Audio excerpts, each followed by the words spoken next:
네, 이번 시간은 각 분야의 전문의들과 함께하는 닥터 플러스입니다. 자, 오늘은 성형외과 전문의 정지현 원장님과 함께 이야기 나눠보겠습니다. 어서 오세요. 네, 안녕하세요. 성형외과 전문의 정재현입니다. 네, 반갑습니다. 자, 오늘 닥터 플러스에서 이야기 나눠볼 주제는 어떤 걸까요? 네, 선천적으로 이마가 넓거나 또는 탈모로 인해서 M자형 이마를 가지신 분들 많으시죠.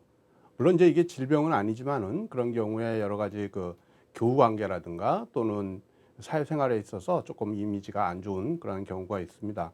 그래서 그런 경우에는 이제 앞머리를 내린다든가 또는 모자를 착용할 수도 있고 그렇게 하지만은 역시 일시적인 그런 대안일 뿐이죠. 네. 하지만 결코 포기해서는 안 되죠. 해결책이 있습니다. 바로 그게 헤어라인을 잡아주는 헤어라인 교정 수술입니다. 그래서 오늘은 이런 헤어라인 교정에 대해서 정보를 드리고자 나왔습니다. 네, 알겠습니다. 자, 오늘 닥터 플러스에서는 정재현 원장님과 함께 헤어라인 교정에 대해서 이야기 나눠보도록 하겠습니다. 사실 이마가 얼굴에서 차지하는 비중이 정말 크기 때문에 이마가 좀 넓거나 아니면은 이 라인이 물퉁물퉁하면 그것 때문에 스트레스 받는 분들도 많이 계실 텐데요. 방법이 있으니까 이번 시간 함께 하셔서 꼭 참조하시면 좋겠습니다. 자, 그럼 먼저 헤어라인 교정술이 어떤 건지부터 좀 자세히 정의 내려주세요. 예, 헤어라인 교정이란 모발 이식 수술을 통해서 이마나 얼굴의 크기를 줄이고 또 헤어라인의 모양을 좀 더 여성스럽게 매력적인 그러한 모발 손으로 만들고 네. 또 얼굴 전체를 좀 갸름하게 그렇게 함으로써 얼굴의 균형을 찾아주는 그러한 성형 수술의 한 형태다 이렇게 말씀드릴 수 있겠습니다. 얼굴을 그야말로 좀 사이즈도 줄여주고 균형을 맞춰주는 수술이다라고 할 수 있겠는데, 그럼 혹시 성형외과에서 말하는 아름다운 이마에 대한 기준이 따로 있을까요? 글쎄요, 이제 아름다운 이마라는 꼭 기준을 따진다면은 우리가 네. 이마가 전체 얼굴 길이의 한 3분의 1 정도 이렇게 되고요. 또 이 헤어라인 선이 좀 네. 자연스럽게 둥근 형태를 갖고 있고 또 이마가 전체적으로 약간 살며시 약간 봉긋한 그런 형태를 우리가 보통 아름다운 이마라 이렇게 말씀드릴 수 있겠습니다. 어, 물론 딱 정해져 있는 건 아니지만 딱 성형외과에서 말하는 기준은 얼굴의 3분의 1을 차지하는 이마를 말한다고 합니다. 자, 근데 이런 외모에 대한 관심은 사실 남성분들보다는 여자분들이 더 많잖아요. 네. 어떤가요? 병원을 실제로 찾는 환자 수의 비율을 봤을 때 남녀 모두 내원을 하나요? 물론이죠. 하지만 남자하고 여자에 있어서 헤어라인 모양에 있어서는 어떤 좀 차이가 있는데요. 네. 이제 여성의 경우에는 주로 이제 M자나 또는 사각 형태 모양을 약간 둥근 형태로 만드는 그런 형태로 우리가 수술하게 되는데 왜냐하면 이 둥근 형태는 사실 여성들 헤어라인의 전체 한 30%를 차지하게 되고요. 또 이 둥근 형태는 보통 남성에서는 이제 찾아볼 수가 없는 여성들만 갖고 있는 그러한 독특한 그런 형태입니다. 그래서 우리가 둥근 형태를 만들어 줌으로써 좀 더 여성적인 부드러운 그런 네. 이미지를 갖게 해주죠. 아, 남성의 경우에 있어서는 거의 95%가 형태가 사각이나 또는 이런 M자형의 네. 모양을 갖고 있기 때문에 우리가 그런 형태로 해서 모양을 만들어주고요. 특히 이제 남성에 있어서는 항상 탈모의 가능성이 있지 않습니까? 그렇기 네. 때문에 우리가 그런 걸 충분히 고려를 해서 이러한 전두부, 그러니까 위쪽의 라인보다는 약간 옆쪽, 이 네네. 측두부 라인을 교정하는 쪽으로 치중을 해서 수술을 하고 있습니다. 남자와 여자에 따라서 수술 모양이 좀 약간 달라지겠네요. 그렇죠. 그러면요, 우리가 모발 이식 수술이라고는 사실 많이 알고 있지만 헤어라인 교정은 조금 낯선 분들도 계실 것 같은데 이 둘의 차이점은 뭐가 있을까요? 예, 보통 이제 모발 이식이라고 하면 일반적으로 이제 무슨 탈모가 심한 경우죠. 그러니까 네. 대머리나 이런 데에서 우리가 수술하는 이런 것들을 이제 많은 분들이 이제 인식을 하고 있는데요. 우리가 헤어라인에 있어서의 모발 네. 이식과의 가장 큰 차이점은 고밀도 이식이라고 볼 수 음. 있습니다. 그래서 우리가 보통 이 모발 이식을 하더라도 탈모인 경우에 있어서는 그 범위가 넓기 때문에 네. 사실은 그 많은 양으로 그 부분을 다 커버할 수가 없습니다. 그래서 우리가 일정 양을 이식을 해서 이거를 위장하는 머리를 길러서 아. 캄플라치하는 네. 그런 의미의 개념이라고 보시면 네. 우리 헤어라인은 좀 더 고밀도로 거의 아. 정상에 가깝게 보이도록 네. 고밀도로 이식을 하는 게 가장 큰 차이점이 되고요. 아. 우리가 보통 고밀도 이식이라고 하면은 우리가 네. 수교 제곱센치당 네. 보통 한 50개 정도 그렇게 그러한 음. 밀도로 이식을 하는 게 가장 음. 기술적으로 중요한 부분이다 이렇게 말씀드릴 수 있겠습니다. 그러니까 일반적인 모발 이식과 헤어라인 교정의 차이는 고밀도, 그러니까 밀도의 차이겠네요. 그럼 이런 밀도가 혹시 이식한 모발의 생존율과 좀 연관성이 있을까요?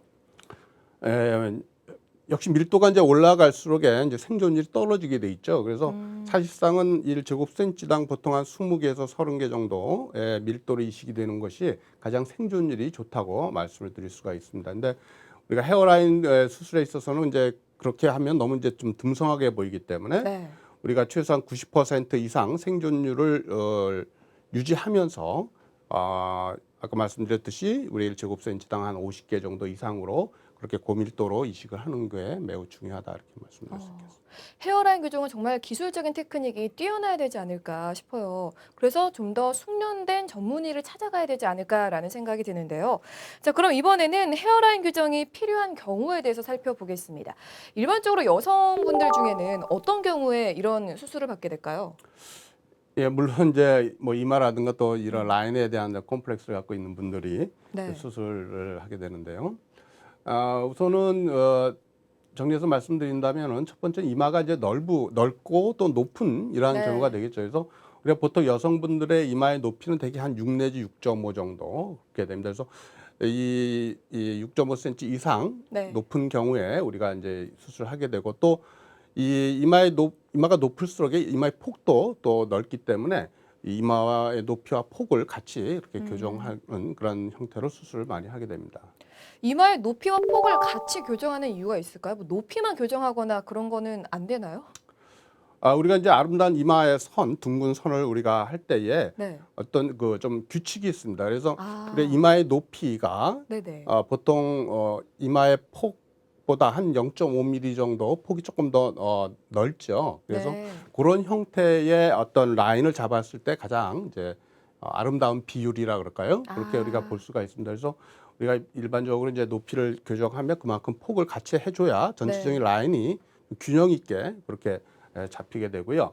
우리가 이식을 할 때에 이러한 옆선뿐만이 아니라 이 네. 옆얼굴 부분, 우리가 보통 네네. 관자놀이라고 하지 않습니까? 이제 그러한 부분도 같이 우리가 교정을 줌으로써 전체적으로 약간 둥근 형태, 갸름한 그런 네. 얼굴형을 만들 수가 있죠. 네, 비율을 생각하신다면 높이와 폭을 같이 조정할 수밖에 없을 것 같은데, 그럼 또 어떤 경우에 여성분들이 이런 교정을 받게 될까요?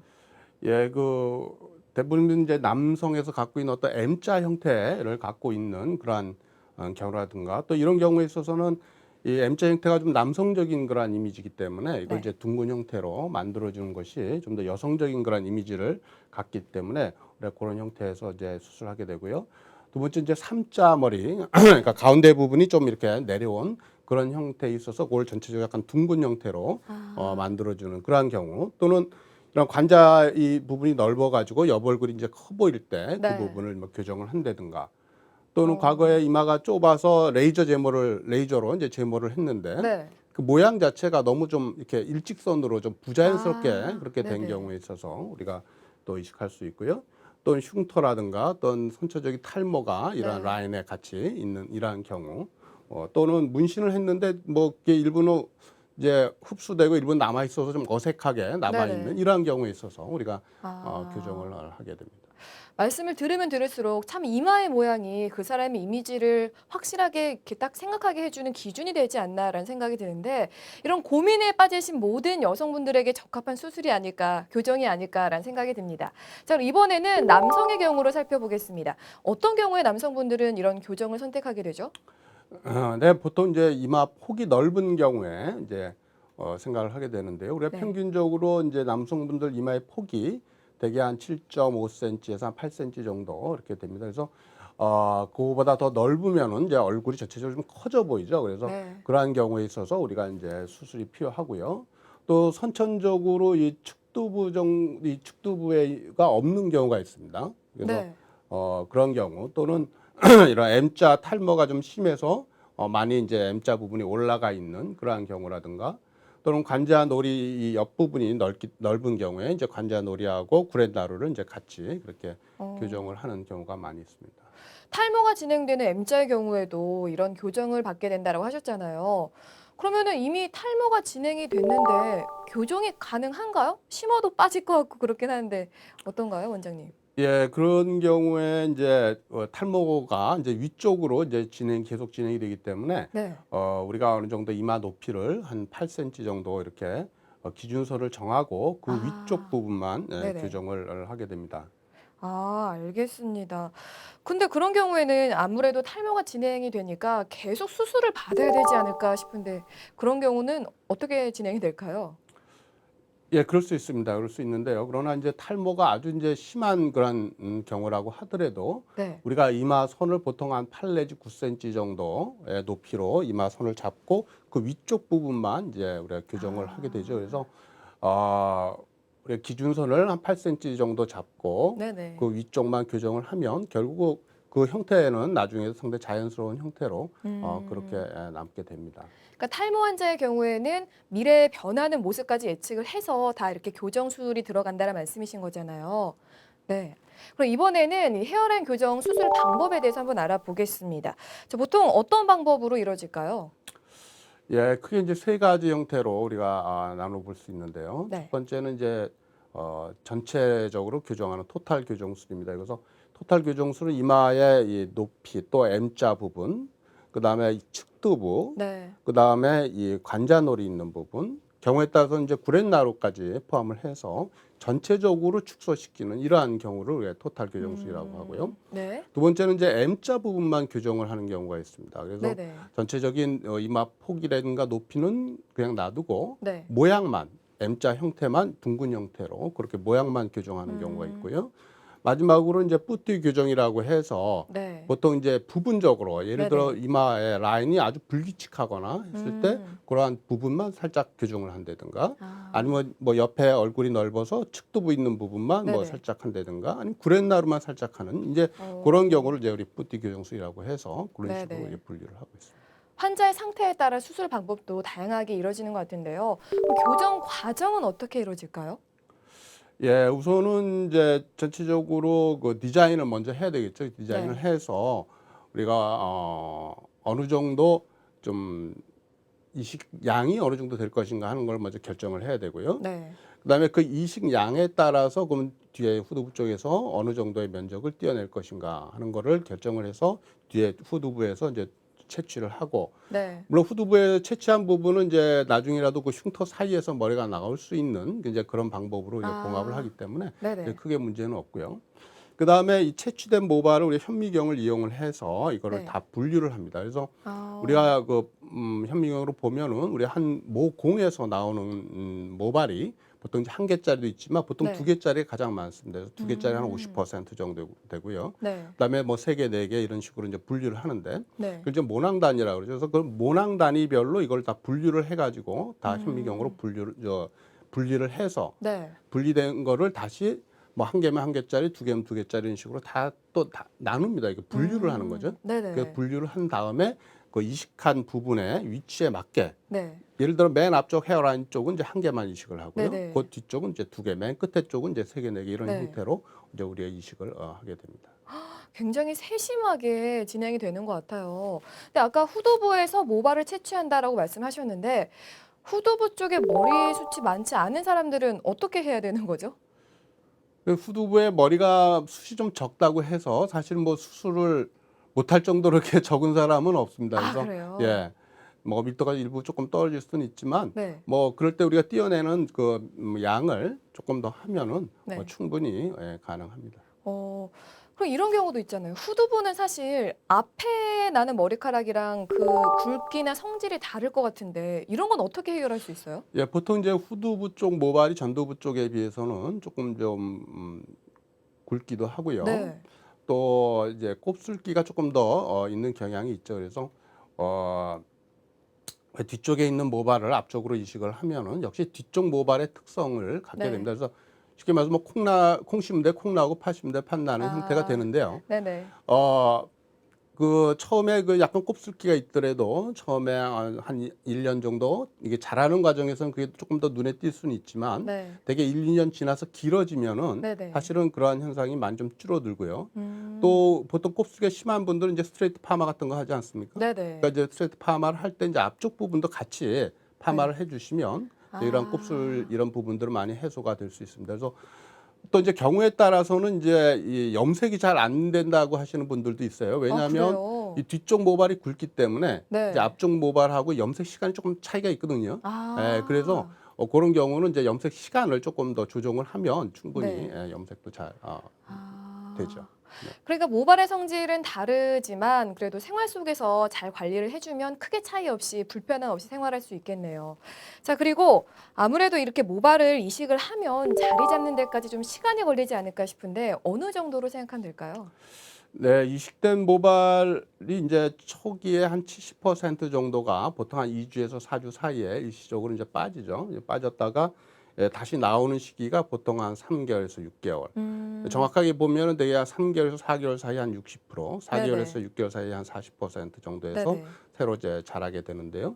처음에 자랄 때 아주 가는 머리로 이제 나오기 시작해서 좀 네. 더 길어지면서 이제 굵어지는 네. 이제 그런 형태로 됩니다. 그래서 이 길이가 보통 우리가 한 9개월 내지 한 1년 정도 이제 봐야 되는데 그렇게 되면 이제 뭐 이 길이가 보통 한 5 내지 한 8cm 정도 그렇게 되지 않습니까? 음. 그래서 뭐 그렇게 됐을 때 우리가 최종적으로 이런 네. 미용적인 어떤 결과를 평가하는 그런 시점으로 이렇게 봅니다. 그래서 되게 어. 수술하시고 한 9개월이나 1년 정도는 이제 충분히 기다리시는 것이 충분한 미용적 효과를 얻을 수 있다 네. 이렇게 말씀드릴 수 아. 있겠습니다. 1년 정도는 좀 마음의 안정을 찾고 너그럽게 기다리는 그런 게 네, 필요하겠네요. 물론 이제 그 전에도 한 6개월 정도만 돼도 상당히 네. 좀 변화가 좀 되는 걸 분명히 느끼지만 아. 최종적으로 우리가 판단한 시기는 한 1년 정도. 아, 길이가 머리가 좀 그렇군요. 길어져야 이제 효과가 네네네네. 있으니까요. 예. 아, 알겠습니다. 그럼 모낭의 생존율은 어느 정도일까요? 뭐 생존율이 사실 제일 중요할 텐데 그 좀 생존율을 높이기 위한 다른 방법이 있을까요? 예, 우리가 보통 이제 모낭의 생존율은 대개 한 90% 이상 이렇게 네. 보고 있습니다. 그래서 이러한 이제 생존율이 굉장히 중요한데요. 이런 네. 생존율을 높이기 위해서 이제 뭐 현미경을 이용해서 이제 좀 정확하게 이렇게 모낭 분리를 한다든가 아니면 우리가 PRP 그 용액을 이용을 해서 이걸 저장한 상태에서 우리가 수술할 때 사용을 한다든가요. 또는 이제 저장하는 과정에서 전체적으로 쿨링 시스템 그래서 보통 한 4도씨 정도로 해서 이 네. 모낭이 온도가 유지가 될 수 있도록 뭐 그렇게 아. 이제 병원에서 조치를 하고 있는데요. 근데 네. 이러한 것들이 모두 다 이러한 생존율을 이제 증가시키기 위한 그런 방법이다 이렇게 말씀드릴 수가 있고요. 네.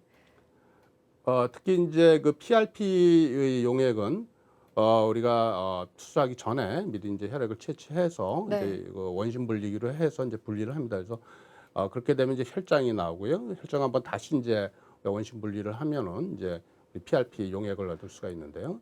이 PRP 용액에는 이제 여러 가지 성장인자들이 많이 농축돼 있기 때문에 이제 그걸 사용을 했을 때 보통 네. 식염수라든가 이렇게 일반적인 식염수에서 사용하는 경우에 비해서 보통 한 15% 정도 그 음. 생존율을 증가시킬 수 있기 때문에 그래서 네. 우리 PRP 용액을 사용을 하고 있습니다. 아, 알겠습니다. 이식 후 생활은 어떨지 좀 궁금해요. 사실 헤어라인 교정이 굉장히 아프다고 전 들었는데 어떤가요? 통증 심한가요? 예, 그 수술하고 나서 그 이식한 부분에 네. 있어서는 거의 통증이 사실 없습니다. 이식한 부분은요. 예, 없어요. 근데 이제 그날 저녁 때 수술하고 난 그날 저녁 때 뒤에 띈 네. 부분, 후두부 쪽에서 아. 이제 마취가 깨는 과정에서 좀 우리하게 이제 통증이 네네. 조금 있을 수 있기 때문에 우리가 이제 아. 수술 중에도 뭐 진통제라든가 약 드리고요. 또 병원 나가실 때도 우리가 처방을 하기 때문에 그 약 뭐 드시면은 뭐 그다지 뭐 충분히 이제 조절할 수 있는 그러한 음. 정도의 통증이지 아주 심각한 통증은 아니다 이렇게 말씀드릴 수 있고요. 음. 또 우리가 이제 그 마취를 하는 과정에서 이제 수술 후에 붓지 않기 위해서 여러 가지 네. 용액을 이제 아바지라고 하는 용액을 만들어서 사용을 하기 때문에 수술 후에도 뭐 그다지 이렇게 붓거나 그러지는 않습니다. 음. 수술에 너무 붓거나 통증을 걱정하진 않으셔도 되는 교정인 것 같습니다. 자, 그러면 혹시 수술 후에 일반 샴푸를 써도 될까요? 아니면 뭐 특별한 걸 써야 되나요? 예, 보통 우리 샴푸는 이제 수술하시고 다음 날 네. 저희 병원에 이제 오시면은 병원에서 이제 샴푸를 하고 그다음에 이제 머리 좀 이렇게 세팅하시면 됩니다. 그래서 네. 그렇게 하시고 그 다음부터는 이제 저희 병원에서 우리가 그 좀 상처 치유하는 데 좀 도움이 될 수 있는 샴푸를 이제 제공을 하는데요. 그렇게 해서 보통 한 2주 정도 사용을 음. 하시고 그다음부터는 이제 일반 샴푸 그냥 사용을 네. 하시면 되고요. 처음에 어. 한 일주일 정도만 좀 살살 이렇게 하시고 대개 이제 수술하고 일주일 정도 지나면 야 평소처럼 네. 그런 강도로 샴푸를 하셔도 전혀 어. 무방하겠습니다. 근데 시간이 지나면 정말 내 모발처럼 그냥 마음대로 자유롭게 생활하셔도 되겠네요. 그 여성분들은 아무래도 앞머리를 올리는 머리띠를 하거나 핀을 꼽는 경우도 있잖아요. 이것도 가능할까요? 예, 보통 우리가 이제 이식하고 나서 대개 한 일주일 정도가 되면은 모낭 자체가 이제 어느 정도 생착이 되기 때문에 이게 웬만한 그 힘으로는 이게 빠지거나 그러지 않습니다. 그래서 그래요? 일주일 정도 지난 상태에서 뭐 핀이라든가 이런 거는 문제가 없고요. 네. 단지 이제 처음에 초기에 한 3, 4일 정도는 조금 조심을 하시는 게 낫고요. 아, 그다음에 그 이후에 그 운동이라든가 이런 이제 네. 이런 경우는 대개 수술하고 한 일주일 정도 지나면 이제 조깅이라든가 이런 간단한 운동 같은 건 가능하고 보통 한 2주 정도 지나면은 수영이라든가 네. 일반적인 그런 운동은 전혀 문제가 없습니다. 아, 알겠습니다. 자, 이번에는 부작용과 후유증에 대해서 한번 살펴보도록 하겠습니다. 아무래도 없던 부분에 머리를 새로 만들어 주는 거잖아요, 머리카락을. 혹시 뭐 부작용 이런 건 없을까요? 예, 모발 이식 수술 자체는 굉장히 안전한 그런 네. 수술이고요. 또 심각한 이렇게 뭐 부작용은 뭐 그다지 없는 건 사실입니다. 근데 우리 뭐 부작용이 없는 수술은 이제 없지 않습니까? 그래서 꼭 얘기를 한다면은 우리가 뒤에 그 띄어낸 부분의 위쪽으로 해서 약간 느낌 같은 게 좀 네. 묻어질 가능성이 있을 수 있고요. 또 이식한 부분이라든가 또는 그 띄어낸 그 후두부 쪽에 모낭염 같은 게 생길 네네. 수가 있습니다. 하지만은 대개 한 3개월 정도 지나면 이제 대부분 해결이 되죠. 예. 이런 경우도 있을 것 같아요. 이식을 했는데 탈모가 계속 진행이 되는 경우도 많잖아요, 사실은. 그럼 그런 탈모를 좀 미리 막을 방법은 없을까요? 경우에 따라서 이제 환자분 그 후두부에 이제 탈모가 있는 분들이 네. 있습니다. 그래서 이제 그런 경우에 우리가 이식을 하면 처음에는 괜찮지만 또 기존 머리가 탈모가 되면서 또 이식된 머리도 일부는 이제 탈모가 된 가능성이 있죠. 그래서 이제 그런 경우에 있어서는 그 우리가 보통 미녹시딜이라고 해서 네. 우리 여성분들 그 탈모 치료제로 쓰는 그러한 네네. 용액이 있습니다. 그래서 그러한 그 미녹시딜 제제를 좀 꾸준히 쓰시면은 네. 기존에 탈모가 있다고 하더라도 어느 네. 정도 좀 예방이 가능하다 이렇게 말씀드립니다. 뭐든 다 방법이 있긴 하네요. 자, 그리고 사실 이 모든 게 시간과 돈을 투자해야 되느니만큼 한 번에 끝나면 참 좋겠지만 그래도 재교정이 필요한 부분도 있을 것 같아요. 어떤 경우에 재교정을 하게 될까요? 네, 보통 이제 다시 추가적으로 이제 수술하는 경우는 그 이제 네. 두 가지 형태를 볼 수 있는데요. 하나는 이제 처음 이제 수술하고 나서 밀도가 이제 아무래도 생각보다 조금 떨어진다든가 네네. 또는 환자분이 좀 더 조밀한 밀도를 원하는 경우에 우리가 추가적인 그런 보강 수술을 할 수 있겠고요. 네. 두 번째는 이제 이마가 워낙 처음에 높은 경우에 있어서 네. 이걸 한 번에 우리 너무 뭐 2cm, 3cm 그렇게 교정하기가 좀 어렵습니다. 왜냐하면 아, 이 식의 밀도가 네. 이 정상적인 밀도와는 보다는 좀 떨어집니다. 그렇기 네네. 때문에 우리가 보통 처음에 한 1cm 정도 네. 이마 높이 줄이는 부분에 있어서는 대개 1cm 정도를 이제 교정을 하게 되는데요. 교정을 하고 난 후에도 이마가 높은 경우가 있죠. 네. 예를 들어 이마가 원래 9cm라고 하면 네. 1cm를 내려도 8cm가 되지 않습니까? 그렇죠. 8cm 상당히 높은 이마죠. 네네. 이제 그런 경우에 추가적으로 한 1년 정도 후에 네. 그런 한 1cm 정도를 더 내리면서 과거 했던 부분에 대한 밀도를 좀 더 보강한다든가 이제 그런 형태를 했을 때 네네. 이제 추가적인 뭐 재교정이라 할까요? 추가 수술이라 할까요? 뭐 이런 게 이제 필요할 수 있겠습니다. 그럼 이렇게 재교정을 진행하면 효과나 방법이 좀 달라지나요? 뭐 방법은 뭐 큰 차이가 없고요. 네. 단지 이제 효과라고 본다면 역시 이제 밀도 자체가 상당히 이제 증가가 되기 때문에 뭐 경우에 따라서는 거의 뭐 정상에 가까운 그런 밀도까지 우리 만들 수가 있죠. 그게 가장 큰 효과다 이렇게 볼 수 있죠. 네, 알겠습니다. 자, 오늘 닥터플러스에서는 성형외과 전문의 정지현 원장님과 함께 헤어라인 교정에 대해서 자세히 이야기 나눠봤습니다. 평소에 이마가 너무 넓거나 높다고 해서 고민이 많으셨던 분들 더 이상 고민하지 마시고요. 가까운 전문의와 상담 후에 헤어라인 교정을 한 번쯤은 생각해 보셔도 좋을 것 같습니다. 자, 원장님 오늘도 알찬 시간 감사합니다.